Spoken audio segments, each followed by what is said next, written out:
सूरत में युवक की बेलंजा में हत्या के मामले में उत्तरायण पुलिस ने 10 हत्यारों को गिरफ्तार किया। करीब 10 लोगों द्वारा अंधाधुंध चाकू घोंपने से युवक की मौत हो गई। इस घटना में 3 अन्य लोग घायल हो गए। उत्तरायण पुलिस ने 10 आरोपियों को गिरफ्तार कर जेल भेज दिया। पारस वेकारिया की हत्या उस समय कर दी गई जब वह दोस्तों के साथ खुले मैदान में बैठे थे। आप देख रहे हो गुजरात इंडिया न्यूज सपना राजपूत के साथ।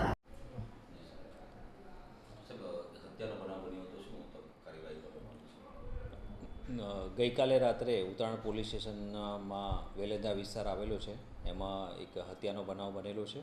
એમાં બીજા 3 લોકોને પણ ઈજા થયેલી છે.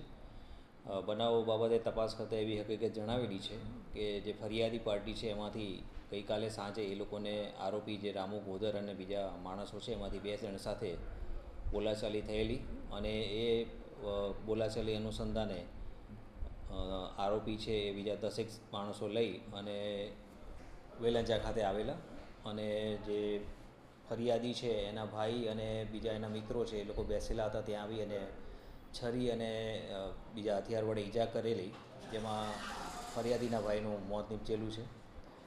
બનાવ અનુસંધાને 10 જેટલા માણસો છે આઈડેન્ટિફાઈ કરવામાં આવેલા છે અને એમને ગુનાના કામે ધરપકડ કરવામાં આવેલી છે અને આગળની તપાસની કામગીરી ચાલુમાં છે.